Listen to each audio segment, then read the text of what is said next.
Bueno, vimos la opinión de una batería de economistas el viernes, de INTEC, de la UAS, otros economistas, sectores determinados planteando sus objeciones a la reforma. ADOEXPO dice, modificar el artículo 50 de la Ley 392 de competitividad industrial representaría un grave retroceso para el sector exportador.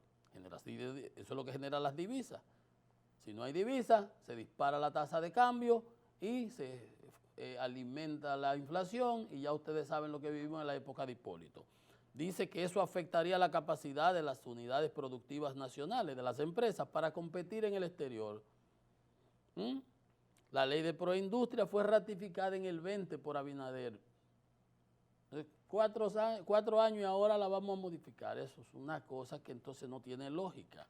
Hacer cambios, es importante este punto, hacer cambios en tan poco tiempo atenta contra la seguridad jurídica de yo que hice mis cosas pensando en que esa ley iba a durar, ¿no? 30, 40, 20 años. Entonces, dicen ellos que no representa un costo para el Estado, Proindustria, que eso es lo que promueve la equidad. Eso es ADOEXPO, los generadores, exportadores, que lo necesitamos a morir porque son los que producen los dólares de las exportaciones que necesitamos para comprar combustible, para importar maquinaria, para pagar la deuda, para todo. Entonces, ¿quién habla después? La Asociación Nacional de Empresas Industriales de Herrera dice que la reforma es necesaria, como yo digo, sí, pero ¿qué reforma? Pero hay muchos puntos que no esperábamos. No están de acuerdo. No están de acuerdo con elevarle 18% a los alimentos, porque eso va a disminuir las ventas a todos los alimentos, bajo el argumento de que hay que universalizar la tasa, porque la base, porque hay evasión.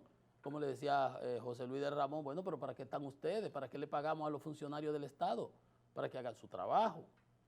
Entonces, el impuesto a la propiedad inmobiliaria, una aberración que nadie sabe de dónde se la inventaron. En otros países ese impuesto no es de 1%. Estamos hablando, usted ve que yo ya les he hecho, ¿no? Estamos hablando que hoy de 9.8, vamos a redondear los 10 millones, una vivienda no paga impuestos de propiedad inmobiliaria. Lo bajaron a 5. O sea que por esa diferencia de 5 millones yo voy a pagar el 1%. Yo voy a pagar 50,000 pesos. Que yo hoy no lo pago.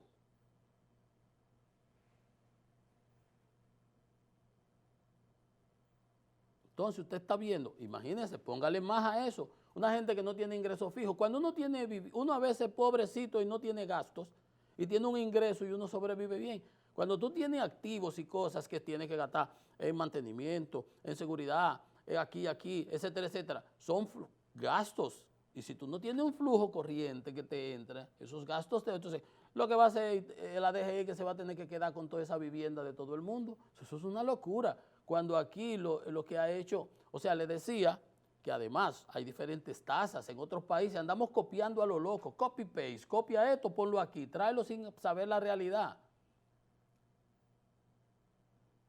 Esas tasas que se aplican en otros países de 1 máximo, pero va 0.6, 0.5, 0.4, 0.04, hasta un poquitico, porque ese no es el punto.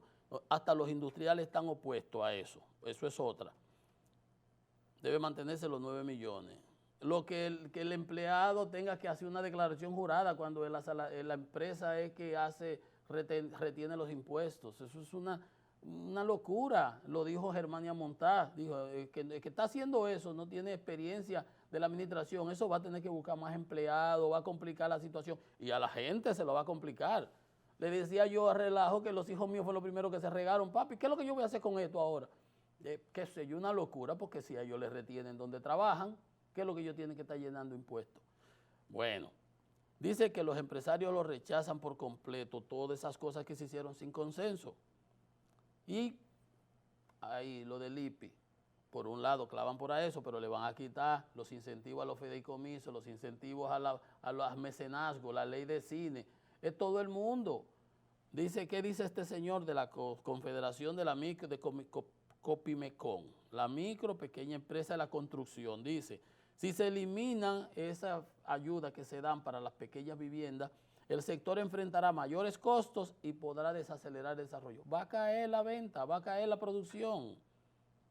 Gracias a la ley se ha aumentado la construcción del sector privado.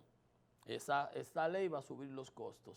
Entonces, los costos los subo y le bajo el pago de impuestos por el IPE. Pero es que es como una planadora.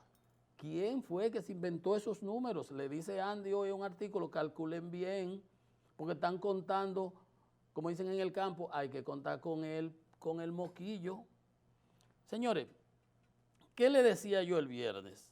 Y ellos dicen, en lugar de quitarle, dice los constructores de pequeña empresa, de la construcción, en lugar de quitarle, dice, hay que aumentar las facilidades para suplir de vivienda a la clase más necesitada, hay que dinamizar la construcción, que eso deja beneficio para el gobierno. Eso es en lo que tiene que ver con los sectores empresariales. Ustedes han oído el grito de los roneros, que al final lo pagamos los consumidores, pero va a caer las ventas. Ustedes han oído el grito de los productores de bebidas gaseosas, Malta Morena, agua, viene con 18 más, lo vamos a pagar nosotros los consumidores. Pero eso va a bajar la venta porque uno no tiene dinero infinito, uno tiene un poco su salario y si de eso me suben todo por todos los lados, yo voy a tener menos para comprar y obviamente las ventas van a caer. Gritan los de cine, que le están quitando los incentivos, todo. Gritan los turísticos, grita la zona franca, gritan los industriales, gritan los exportadores. Óyeme, es un grito generalizado. Y la clase media, dice Juan Ariel Jiménez, que fue ministro de Economía, que esta reforma fiscal le va a costar entre 10 y 20% de sus ingresos. La familia promedio gastará alrededor de 21.861 pesos más en sus compras de supermercado por el hecho de que el ITEVI de 18%, la carne de res, la carne de cerdo, los embutidos, los congelados, la tallota, el molondrón, el aceite. Son 7 productos que no van a pagar. Que hoy todos esos que les dije pagaban 0 y lo han llevado de 0 a 18, de un tirón. Eso es lo que se está proponiendo. Dice él que los clases medias van a gastar 21.000 pesos más en comida. El promedio, la clase media. El IPI, busque 48.000 pesos más al año. Yo le calculé 50.000. Lo mismo, 48.000. 48.353 para un promedio, una familia promedio.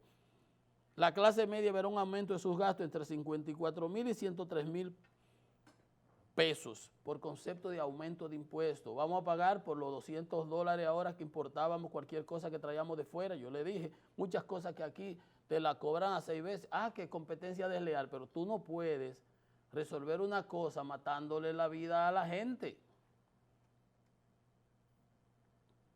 Dice, él acaba de hacer esta consideración, si una familia de clase media gana alrededor de 56.000 pesos, tendrá una reducción de 15% en su poder adquisitivo.